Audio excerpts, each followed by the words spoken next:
नमस्कार, आरती जी की स्वादिष्ट रेसिपी में आपका स्वागत है।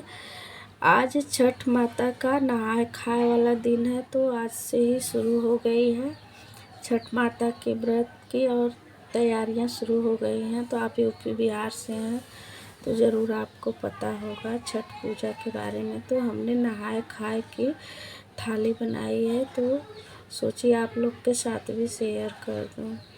नहाय खाए थाली में बनता है लौकी की सब्जी और चने दाल की दाल बनती है, चने की दाल। तो चलिए बना लेते हैं। पहले हम चूल्हे की पूजा करते हैं। चूल्हे की पूजा करने के लिए एक दीप चाहिए और कुमकुम चाहिए और एक लोटा जल चाहिए। तो पहले हम चूल्हे पे स्वस्तिक बना लेंगे। स्वस्तिक इस तरह से बना लें, फिर दीप को जला के चूल्हे की आरती करें। तो छठ माता की ये थाली तब बनाएं। इसके बाद हमारी पूजा भी हो चुकी है। अब चलिए बनाते हैं। ये मैंने अरहर की दाल ली है। आप इसे पूरा चने की दाल से भी दाल बना सकते हैं। मैं थोड़ा सा चने की दाल डाली हूँ। चने की दाल डालना ज़रूरी रहता है। तो अरहर की दाल ले ली हूँ, उसको धुल चुकी हूँ 2-3 पानी से। तो चने की दाल को भी धुल रही हूँ, तो धुल के इसमें डाल दूँगी और अपनी ज़रूरत के हिसाब से पानी डालेंगे। आधा चम्मच हल्दी पाउडर और होममेड मसाला मैं डाल रही हूँ। हींग डाल रही हूँ, नमक स्वाद अनुसार। ये सब डाल के ढक्कन लगा के चढ़ा देती हूँ गैस पे। तो चूल्हे की पूजा हो चुकी है। तो हमारे घर पे नॉनवेज नहीं बनता है, तो मैं उसी चूल्हे पे बनाती हूँ जिस पे डेली बनता है। अगर आपके घर पे चूल्हे पे नॉनवेज बनता हो तो चूल्हा बदलना पड़ेगा। तो चावल को भी धुल चुकी थी, तो उसमें ज़रूरत के हिसाब से पानी डालेंगे। 2 गुना पानी डाल के इसको गैस पे रख दी हूँ। दाल और चावल दोनों रख दी हूँ। अब ये पक रहा है, तो चलिए आगे की तैयारी कर लेते हैं। तो हम इसे लौकी ले ली हूँ। अब इसको 2 टुकड़ों में कट करूँगी। एक टुकड़े का भजिया बनाऊँगी और एक टुकड़े का सब्जी बनाऊँगी।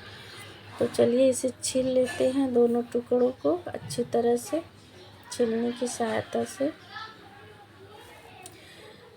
इसका छिलका निकाल लें। आप गोल वाली लौकी भी यूज कर सकते हैं। मैं ऐसी वाली लौकी लाई हूँ, थोड़ा नरम नरम थी, अच्छी लगी तो मैं ऐसी वाली लेके आई हूँ। गोल वाली का भी सब्जी बनता है।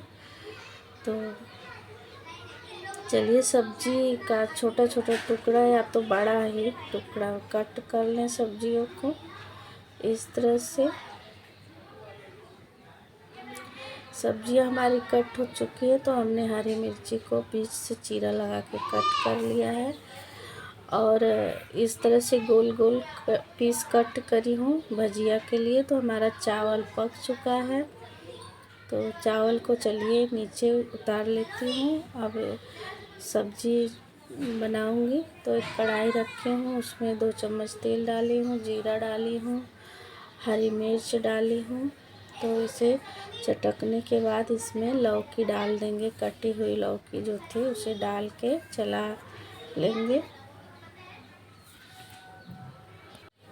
इसमें कुछ मसाले नहीं डालूँगी। चला के थोड़ा नमक डालेंगे। नमक डाल के इसको ढक देंगे पकने के लिए। तो चलिए पकौड़ा बनाने के लिए लौकी का बेसन ली हूँ, इसमें जीरा डाली हूँ, नमक, हल्दी और छोटी छोटी कटी हुई मिर्ची और धनिया पत्ता, ये सब डाल के मिक्स कर लूँगी। इसका एकदम गाढ़ा सा घोल बना लूँगी। गाढ़ा सा घोल बना के, गाढ़ा ही घोल बनाएं क्योंकि इसे तलना नहीं है। इसको ऐसे ही तेल की सहायता से फ्राई करना है, तलना नहीं है, हमको सेकना ही है। तो हमारी दाल भी पक चुकी है। तो दाल का चलिए तड़का लगा लेती हूँ।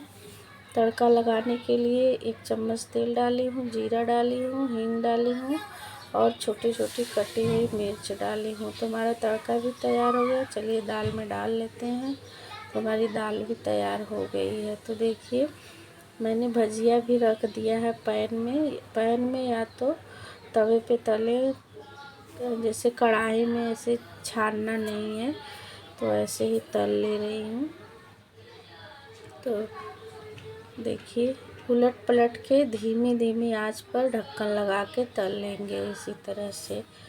तो यह एकदम अच्छा से अंदर तक पक जाता है, लौकी सब पक जाता है। तो ये खाने के साथ बहुत टेस्टी लगता है, क्योंकि रोटी नहीं खाई जाती है, लौकी दाल चावल ही खाया जाता है। और शाम के टाइम जो आपको खाना है खा ले। तो ये नहाने के बाद तब यह खाना भोग लगाया जाता है छठी माता को, और फिर वही खाया जाता है। तो इस तरह से बेसन में डिप कर कर के डालेंगे। बेसन देखिए एकदम गाढ़ा सा होना चाहिए, गाढ़ा सा घोल। तो हमारी भजिया भी तैयार हो गई है। तो चलिए थाली सर्व कर लेती हूँ। तो चावल इस तरह से रख ली हूँ, दाल रख ली हूँ, और लौकी की सब्ज़ी, धनिया पत्ता डाली दाल में, और लौकी की सब्ज़ी, भजिया जो बनाई हूँ लौकी की, और मूली को हमने कट कर लिया है, मूली भी साथ में है। तो ये थाली में मूली भी रख सकते हैं छठ माता की नहाए खाए थाली में। तो आप भी अगर छठ रहते हैं तो इस तरह से थाली बनाएं नहाए खाए के दिन। तो देखिए यह मेरी रेसिपी कैसी लगी।